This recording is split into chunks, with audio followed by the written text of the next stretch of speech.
What's going on, guys? So I know most of you are athletes, so your vertical jump and your speed are hugely important, and I've made a lot of videos about speed, so today I'm making one on how to quickly increase your vertical jump. So there's 3 components in this video. I'm gonna explain all 3 of them and then also give you an exact blueprint, an actual like workout routine, something you can follow, and I think you'll actually see a 4 to 5 inch increase on your vertical jump in about a month. Obviously that's gonna be different for everyone, but from my experience, I think that's a reasonable amount of progress for most of you guys to make. So yeah, let's just jump into it. First, I'll list off the 3 components of improving your vertical jump and like kind of what goes into that. One is your strength. That is the most important. So that is gonna mainly be your quad muscles, a little bit of calf obviously, but I would say it's more quad dominant. So that's what I'm mainly gonna focus on in this. The second thing is mobility, and you might think that that's not that important, but the thing is, when you have a muscle stretched tight, you lose a lot of strength from it. And you might think like, if I'm standing here and I just go to jump, I'm not actually stretching the muscles tight because I'm only bending this much to jump. But if you look at my ankles, my heel kind of rocks up, or if my feet stay flat and I go like this, it's actually really straining and pulling tight my calf muscles and even a little bit my quad muscles. So when you pull those tight, you lose strength at the bottom and you're not gonna bounce out of the hole as fast and get as good of a jump. So strength, mobility is huge. And then the third one is training your neural pathways on how to actually do the movement and just training it to fire off as much muscle as possible, as quickly as possible to explode out of it. And that's what I think people mainly train with, like plyometrics, like if you stand on a box, you jump off the box and then jump up. You see a lot of that type of exercise when people are trying to tell you how to improve your vertical, and that is a component, but it's definitely not the biggest component. Now let's go a little bit deeper into how to train each one and what you should be doing. So first, strength. Your vertical is completely dependent upon how much strength you have per pound. So if I can squat 500 pounds and I weigh 212, 213 pounds, then my vertical is going to be based on my strength and my weight. If you weigh 140 pounds and you squat at 500 pounds, your vertical will be way better than mine. So that being said, you're gonna wanna train more for power, less for mass. And since quads are the most important muscle group for improving your vertical, the #1 exercise is gonna be squats. Now you're gonna wanna do front squats or high bar squats. I personally think high bar squats are gonna be your best bet because you can really load up the muscle and go heavier. It's hard to go heavy on front squats. A lot of people don't have good like wrist and shoulder mobility to do front squats very well, but front squats are good. They're a little bit more quad dominant. So I would say high bar is most important, ATG split squats, and then after that, pin squats. So I won't go into how to do each squat perfectly, but just a general overview. High bar is when the bar is just sitting up here. That's kind of your standard form for doing a squat. Front squats, you're holding it in front of you like this. And then pin squats are where you're going to use safety racks like these, and you're gonna set them at the bottom point of your reps. So you'll set them down to where I would say you should be a little above parallel. You're gonna come to the bottom of the squat, nice and slow and controlled, then rest the weight on the bar, not completely, but kind of take it off, and then come up from there.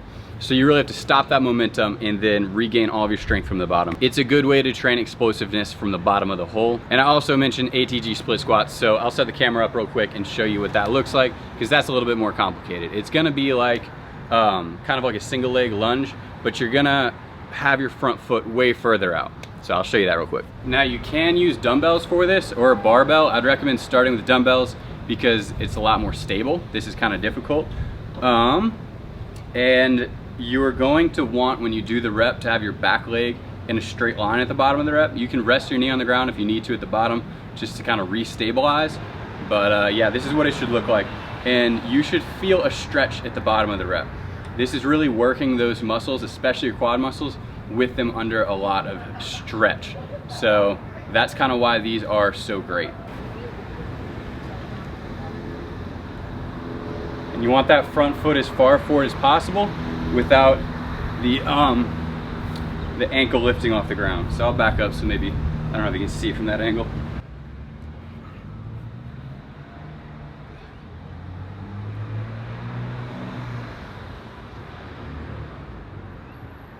So there you go, that's ATG split squats. I think you know how to do all the other ones. Okay, so that's gonna be what you're mainly gonna be spending your time on, but a couple more exercises that you should probably be doing are leg extensions, where you're just gonna sit down and you're just doing leg extensions. You probably know what I'm talking about.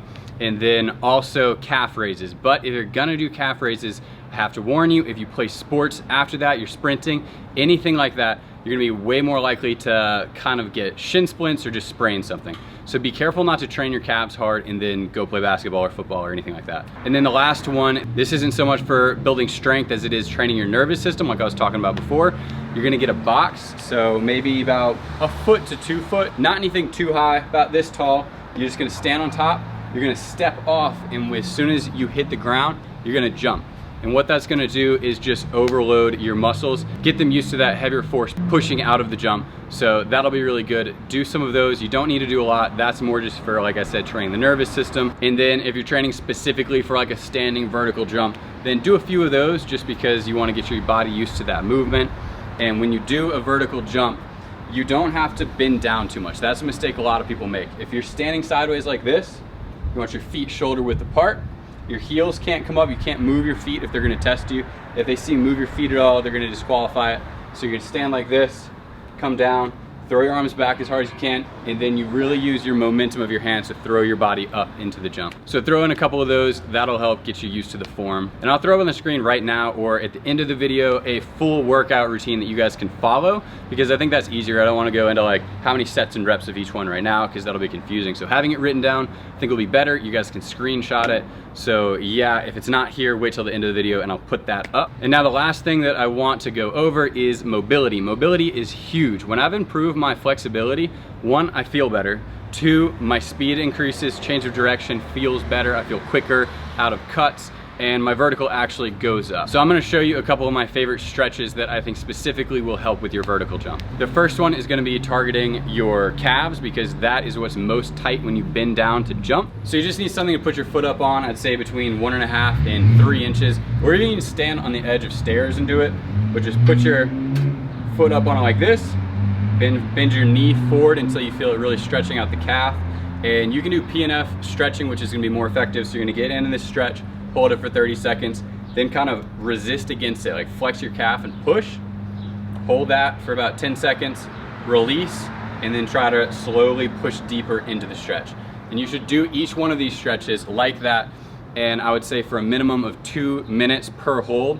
So if you're gonna do it every day, maybe 2 minutes on each muscle that you're stretching. So do that each calf, minimum of 2 minutes, 2 to 5. And then the next one that I would say is probably the second most important stretch is gonna be for your quad. So I'll show you that real quick. You're gonna need some kind of wall to put your leg up against. So you're gonna kneel down like this. Get your knee as close to the wall as you can. And then lean back into it. And that really stretches your quad muscles out. Probably the best stretch I know of for it. So you can do this, lean back, that's mainly hitting quad, and then you lean forward and you'll hit a little higher on the quad and also stretch out your hips. So I do both. I kind of go forward, do this stretch, then lean back into this one. But that one is gonna be a really, really good stretch all of you guys should be doing. This one's a little goofy to do. I prefer to do it on steps or something a little lower than this, but it's become one of my favorite stretches. It really gets kind of mid to high hamstring and simulates the stretch you feel at the bottom of a squat. So if you try to just kneel all the way down in squat position without letting your heels pick up, that's the kind of stretch you get from this. So you put your foot up on something and then you try to pull your body into it and relax as much as you can, basically. So it's just this stretch. And yeah, like I said, it looks goofy, but it's a really good stretch for getting looser hips. All right, so last stretch, this one's gonna be for hamstrings and hip flexors. You're just gonna put your legs out like this. You can either grab onto your ankles to try to pull yourself forward or put your hands behind you. I think this is a little bit more comfortable, like this, and just ease your body forward and go down as far as you can. I like to hold this stretch for at least 5 minutes. That way I can really ease into it. And as I'm progressing through it, I'll just kind of move my feet back a tiny bit more, bend down. Sometimes I kind of alternate to one side. And you can actually get pretty far. You can make a good amount of progress just in that 1 5-minute hold of doing this.